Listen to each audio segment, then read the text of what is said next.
పోతే 24 గంటలు తెలంగాణ ఉద్యమానికి పనిచేసి మల్లికార్జున రెడ్డి అక్కడ ఉన్నాడు, స్టేజ్ మీద డాక్టర్ ఎల్లయ్య గారు ఉన్నారు. వీళ్ళు 24 గంటలు ఇద్దరు పనిచేస్తారు తెలంగాణ ఉద్యమానికి. కానీ ఇంత చేస్తున్నా మనం కొంతలో పోగొట్టుకుంటుంది. మనం ఇంత కష్టపడి ఇక్కడ సమావేశం ఏర్పాటు చేసుకున్నాము. మరి మనం పిలిచిన కంచెయ్య గారి కోసం మనకు తెలియదా? మనం ఆయన అతిథిగా పిలిచినప్పుడు ఆయన మాట్లాడిన మాటలలో ఒక మనిషి 10 మాట్లాడితే 10 కరెక్ట్ మాట్లాడాడు. అది ఎవరు సాధ్యం కాదు, ప్రపంచంలో ఇప్పటిదాకా ఎవరు సాధ్యం కాలేదు. అంత మాత్రాన మనం సభా మర్యాద లేకుండా ఆయనను విజయడం, అవమానపరచడం, ఆయన కళ్ళ నీళ్ళు వచ్చినాయి. ఇది మనము భవిష్యత్తులో నిర్వహించే కార్యక్రమాలకు ఇలాంటి లోపాలు లేకుండా చూసుకోవాలి. మీరు చాలా అంటున్నారు, చాలా అనలేని ఈ ప్రాంతీయం అని. ఈ ప్రాంతానికి ఒక చరిత్ర ఉంది. ఇవాళ భారతదేశంలో, ఇవాళ ఆంధ్రదేశంలో నడుస్తున్న ఉద్యమాలన్నీ ఈ ప్రాంతంలో ఇదే సుభాష్ నగర్ లో పురుటి పోసుకున్నాయి. నా ఇంట్లో పురుటి పోసుకునే గర్వంగా చెప్తున్నా. సుభాష్ నగర్ వాళ్ళు చాలా మంది ఉన్నారు ఇక్కడ. గద్దరాన్ని ఇప్పటిదాకా పోయినా నేను ఏడ్చి కళ్ళ నీళ్ళు వచ్చినాయి. ఆయన నేను పోతే కూడా చేయి తీసేసినాడు. అది ఎవరండి గద్దర్? ప్రపంచ బ్యాంక్ వాడు కండిషన్లు పెడితే 3వ కండిషన్ లో బి గద్దర్. మీ దేశంలో ఒక వాగ్గేయకారుడు ఉన్నాడు, నేను ఎప్పుడు అడిగితే అప్పుడు మాకు పట్టేయాల గద్దర్ అన్నాడు. మరి గద్దారు సామ్రాజ్యవాద అవుతాడా? ఇవాళ 50 సంవత్సరాల తెలుగు సాహిత్యానికి, ఇవాళ ప్రజా సాహిత్యానికి ఆయన ఒక బావుటగా నిలబడినాడు. తెలంగాణ ఉద్యమంలో ఆయన పాత్రను మనం శంకిద్దామా? ఆంధ్రుల కొత్త ఆయన మనం పిలిస్తే పాపం ఆయన కళ్ళలో చూసుకునేందుకు కవి, ఆయన రైటర్. పాపం ఆయన కవి కాదు కాబట్టి కూర్చున్నాడు. మనం ఎంత అవమానపరిచినా ఆయన కవి కాబట్టి ఎమోషనల్ గా ఫీల్ అయినాడు. నేను వెంట వెళ్ళినా నా ఇంట్లో నన్ను ఎత్తుకున్నాడు ఆయన చిన్నప్పుడు. ఆయన మీకు ఏం తెలుసు ఆయన చేసిన త్యాగము? ఆయన పేరే అర్హత లేను నేనే కాదు, ఇక్కడ కూర్చున్న ఎవరు కూడా ఆయన పేరే అర్హత లేదు. మన స్వార్థం కోసం, మన కోసం బతుకుతున్న వాళ్ళం కొందరు ఉంటారు, నిస్వార్థులు, త్యాగజనులు. వాళ్ళను కూడా మనం అవమానపరుచుకుంటే ఇట్లా వాళ్ళని పూజించుకోవాలి. మనం జయ టీచర్ గారు చెప్పారు, వాళ్ళని పూలో పెట్టుకొని కాపాడుకోవాల్సిన పాట ముందు తూట తల వంచింది.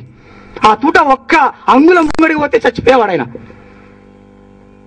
పాటకు తల వంచింది. అది అనవసరంగా మనం పోగొట్టుకుంటే అమూల్యమైన ఉపన్యాసం వినకపోతే.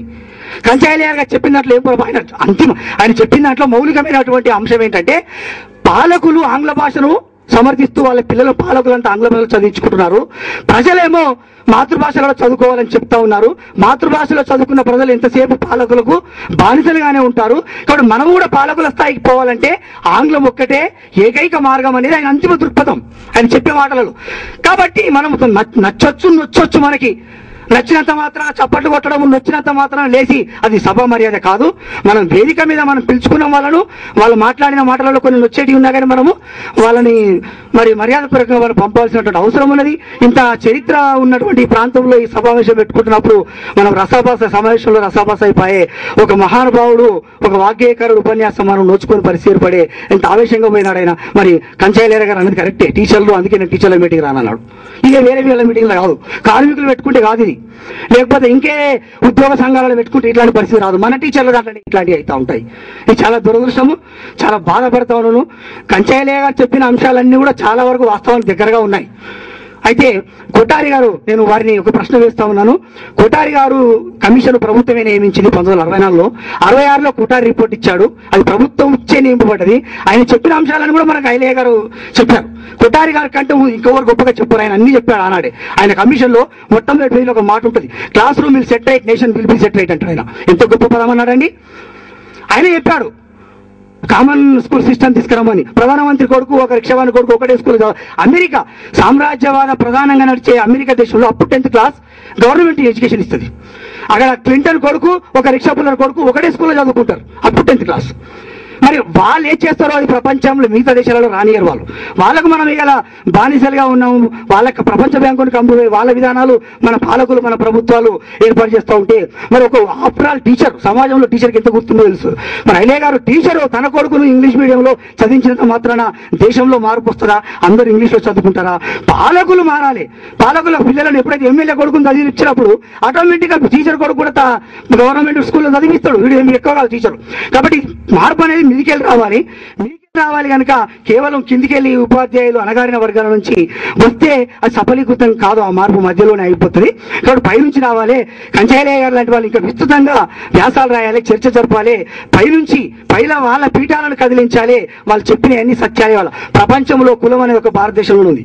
కులం నిజమైతే అన్ని దేశాలలో ఉండాలి. ఎందుకు లేదండి? కొన్ని దేశాలలో డిక్షనరీలో కులం పేరు లేదు. మరి దాని మీద ఆయన చర్చ చేస్తున్నప్పుడు కొంత నచ్చకపోవచ్చు. సత్యము యథార్థవాది లోక విరోధి. నచ్చకున్నా మనము నిజాన్ని ఒప్పుకునే కుటుంబం మనకు ఉండాలి. కాబట్టి ఆయన మనం పిలుచుకున్నాం ఆయనను, ఆయన భావజాలం ఆయన అదే మాట్లాడతాడు, ఎడవైనా అదే మాట్లాడతాడు. ఇవాళ కొత్తగా ఆయనకు పరాభవం, ఇలాంటి పరాభవాలు ఎన్నో అయినాయి. కానీ మనం టీచర్స్ మిగతా వాళ్ళకి మనకు తేడా ఉంది. మనం పిలిచిన వాళ్ళను మనం మల్లెపూలు పెట్టి పంపాలి వాళ్ళను. వాళ్ళు ఏమైనా చెప్పని, అందులో సత్యం ఉండని అసత్యం ఉండని మనం పిలిచే ముందు ఆలోచించాలి. కాబట్టి దయచేసి ఇక్కడ ఏమైనా పొరపాటు చేస్తే ఐడియా గారు మా ఉపాధ్యాయుల పక్షాన అందరి పక్షాన కూడా క్షమించమని కోరుతున్నాను. గద్దారాన్ని ఇంటికి కూడా నేను స్వయంగా వెళ్తా. ఇప్పుడు ఆయన కూడా నేను కాలు పట్టుకొని వస్తాను, ఎందుకంటే ఒక మహాకవైన. కాబట్టి మనము మరోసారి ఇదాన్ని కాకుండా మేము చూస్తామని చేస్తూ